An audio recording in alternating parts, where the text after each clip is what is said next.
પોરબંદરમાં હિરલબા જાડેજા અને તેનો સુરજ પેલેસ ફરી એક વખત ચર્ચામાં આવ્યો છે, કારણ કે આ પેલેસ સહિતની વિવિધ મિલકતો પચાવવા મામલે હિરલબા પર લેન્ડ ગ્રેબિંગની ફરિયાદ દાખલ કરવામાં આવી હતી।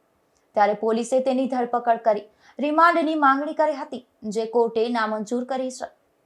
પોરબંદરના હિરલબા જાડેજા લગભગ છેલ્લા 13 માસથી જૂનાગઢ ખાતે જેલવાસ ભોગવી રહ્યા છે। તેમના પર કુચડીની એક મહિલાના પરિવારને ગોંધી રાખવાની, ખંડણીની અને સાયબર ક્રાઇમની અનેક ફરિયાદ નોંધાઈ છે।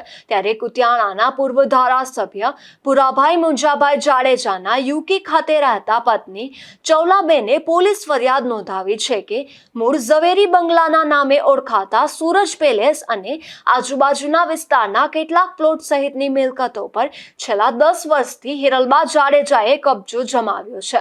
ફરિયાદમાં ચૌલાબેને જણાવ્યું છે કે પુરા મુંજાના પત્ની રાજીબેન સાથે છૂટાછેડા થયા બાદ વર્ષ 1986માં ચૌલાબેનના ભુરાબાઈ સાથે લગ્ન થયા હતા અને યુકેમાં તે લગ્ન રજીસ્ટર પણ થયા હતા, જે લગ્ન જીવન દરમિયાન પુત્ર ભરત અને પુત્રી ઈરાબેન નામના 2 સંતાનો પણ છે। ત્યારબાદ વર્ષ 1998માં સુરજ પેલેસની ખરીદી થઈ હતી, જેનો દસ્તાવેજ પણ ચૌલાબેનના નામે છે। બાદમાં વર્ષ 2016માં ભુરાભાઈનું અવસાન થયા બાદ હિરલબા જાડેજાએ આ પેલેસનો ગેરકાયદેસર કબજો લીધો હતો। આ ફરિયાદના આધારે પોલીસે જૂનાગઢ જેલ ખાતેથી હિરલબા જાડેજાનો કબજો લઈ તપાસનો દોર શરૂ કર્યો છે, જેમાં તેમણે પોરબંદર ખાતે લાવી વધુ પૂછપરછ હાથ ધરવામાં આવી રહી છે। આ સમગ્ર મામલે અન્ય કોઈની સંડોવણી છે કે કેમ, તેમજ આ સુરજ પેલેસનો ઓરિજિનલ દસ્તાવેજ પણ હજુ સુધી પોલીસના કબજામાં આવ્યો નથી।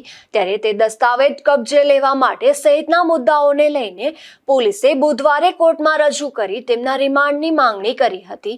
ત્યારે કોર્ટે રિમાન્ડ નામંજૂર કરતા હિરલબાને ફરી જેલ હવાલે કરાયા છે। સુરજ પેલેસની લેન્ડ ગ્રેબિંગ આખી હકીકત શું છે અત્યાર સુધીમાં હાલ અમે આરોપી છે અને ટ્રાન્સફર વોરંટ થ્રુ કબજો મેળવેલો છે અને કબજો મેળવ્યા બાદ આરોપીનું નિવેદન લઈ અને આરોપીના ફર્ધર ઇન્વેસ્ટિગેશન માટે અમે કોર્ટ પાસેથી 5 દિવસના રિમાન્ડ માંગેલા છે।